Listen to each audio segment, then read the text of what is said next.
he could not, when this person, France, when France could not tell the participants, could not recite the homework, Mr. Hamill says it's not only your fault, that is the problem with Elsa's. She puts off learning, she delays learning. And you are not only to be blamed, we all have to reproach. We all are to be reproached. Reproached means blamed. For this pathetic condition that we have not learnt our language properly, it is not only the students' fault, the entire people's fault. Whom does he blame? First, the students, because they are always interested, just like some of you, जैसे कि ध्रुव ज्योति, अभी भी सोच रहे बाहर कब जाऊँ, ठीक है? Some students are always interested in delaying the learning process. Second, the parents, he blames the parents for not giving utmost importance to learning, to education. Even in our schools, parents are also at times thinking, मेरा आज तबीयत खराब है, मेरा बेटा आज घर रहेगा, आज मुझे दुकान जाना है, घर खाली रहेगा, स्टूडेंट मेरा बच्चा आज घर पे रहेगा. So parents are also not giving utmost importance to the education, to learning. Here, in this case, parents are more interested to send their children to work, to go to the fields, to earn some money by farming. Alright? Third, this is the most important. Remember the faithful service, the reference to faithful service. Now we will question that faithful service.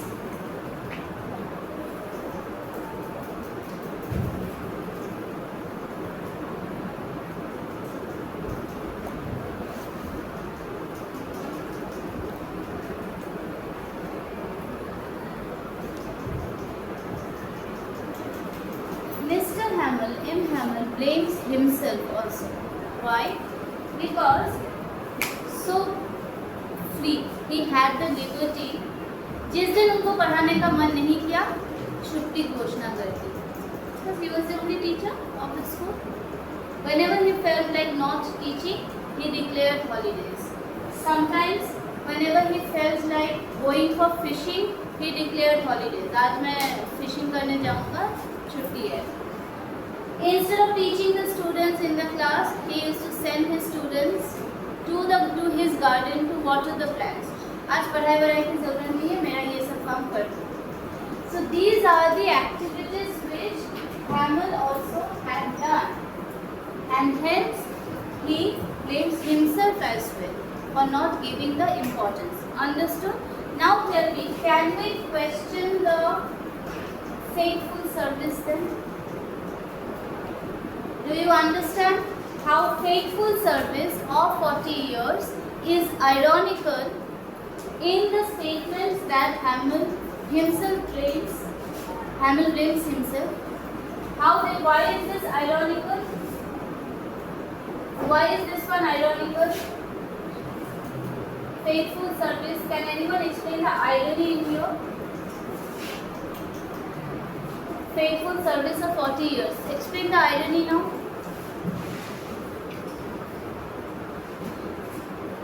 Tell me. Try.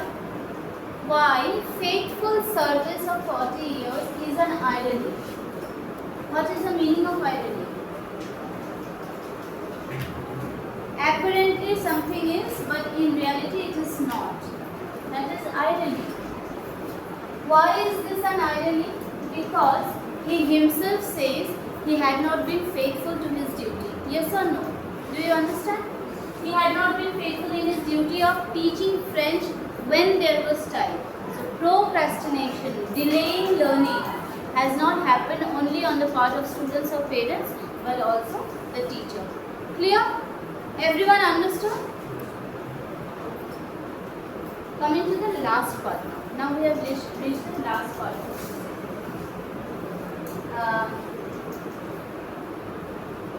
Now he talks about French language. Huh? Yes. This question had come this year.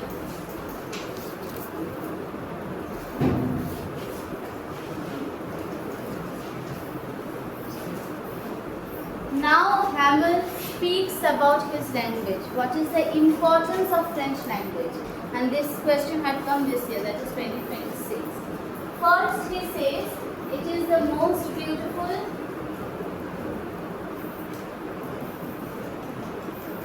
clearest and most logical.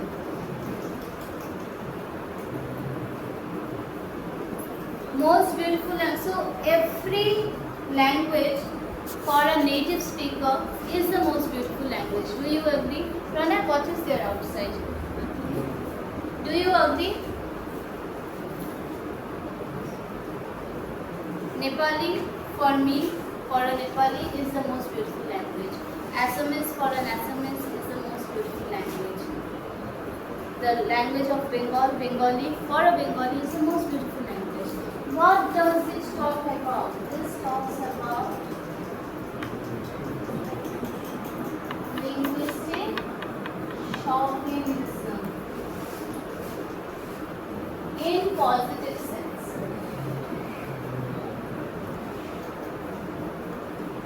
Can anyone tell me the meaning of chauvinist? Chauvinist. This is a very recurring term in terms of feminism. Male chauvinist. What does it mean? No? No idea? Nothing? No problem. Chauvinism is superiority.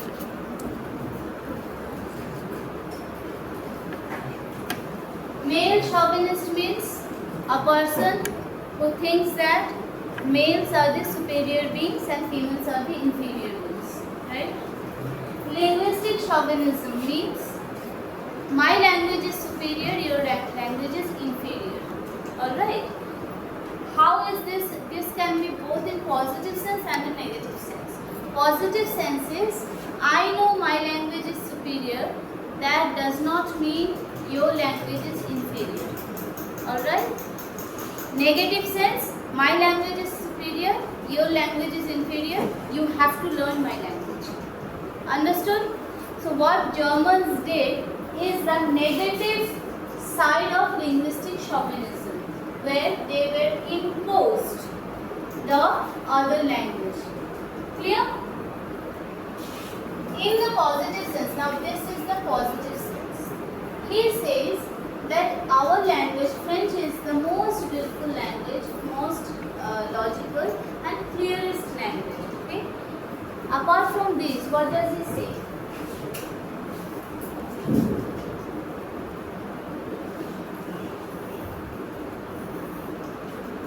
Apart from this, he says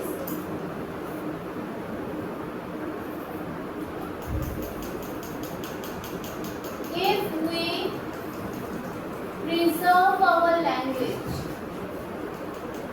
preserve our mother tongue,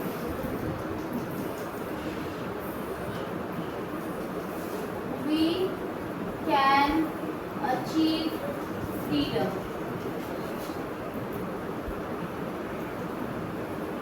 Okay? Third, he says language is the, what's the statement? Key to the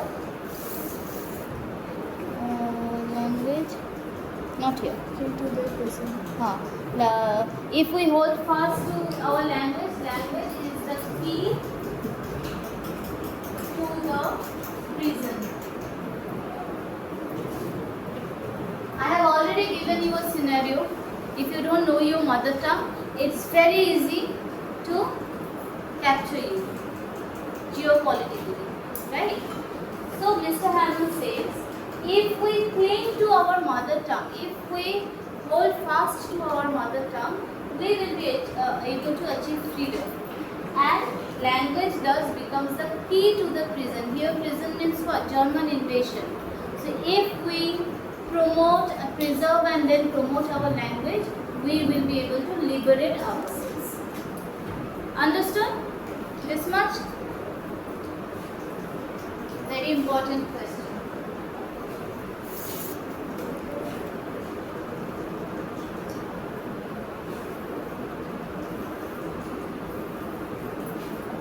Then he talks about, he teaches the class. He takes the class. And what does he teach? Not only French grammar, history, geography, French, everything. Okay. He teaches the class, he teaches the phonetics, he teaches the vowels. He gives everyone some notebooks, and in the notebooks there were small flags attached to it. Okay. And the class was filled with patriotism.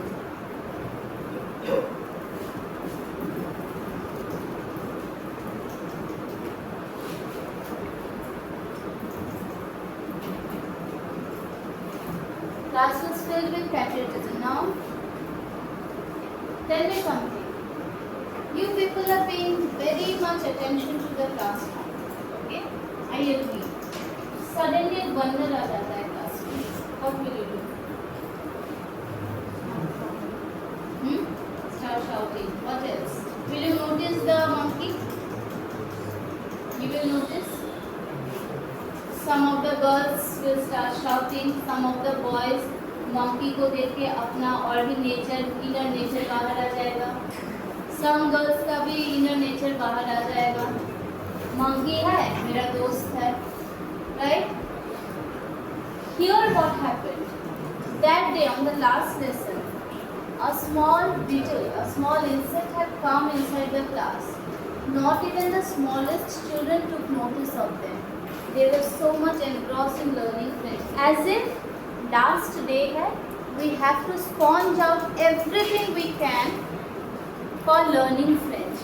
As if और time नहीं है और chance नहीं है. This is the last day. I will have to finish learning French. I'll have to finish the learning. They did not notice anything. That is the power of language, of the importance of realizing how important language is. Understood? The class was filled with patriotism. The clock struck 12.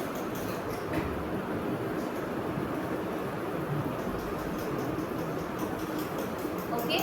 In between there is also a part where the sister is dragging the trunk. Okay. The description of the desks and benches. How is the texture of a new desk or bench? New. How are the edges? Sharp. And with the passage of time, when it burns out, how is the edge? It smoothens. It is not rough, right? Here also that passage of time has been mentioned very implicitly, that the desks have been worn out. The ivy creeper, the creeper जो mister हैमल ने लगाया था वो अभी इतना लंबा हो गया, the trees इतना बड़ा हो गया that it has crossed the school building. Okay, which shows what? The consistency of time as opposed to the inconsistency of the language. Understood? Time has been consistent. Mr. Hammond has been there for so long, almost consistent, till the time when he realized that he is being thrown away by another country's government. Clear? 12 o'clock, church bell rings. 12 o'clock, there is the prayer going on. Russian soldiers, Prussian soldiers were marching, they were going back now. Now inside, imagine the atmosphere. Inside they are captives, almost captives. Now they have been captivated by the Germans. That is the French people. Outside the Germans are marching, right? How does Hammond shows his courage, his rebellion? Hammond shows his rebellion. How? He goes towards the blackboard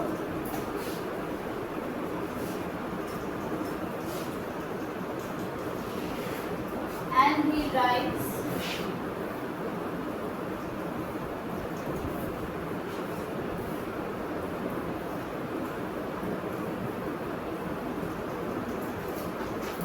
"Long live France." Not in English. He writes in French. What is it? Viva la. Tell me the last. La or la? L.A. La. Yes, ma'am.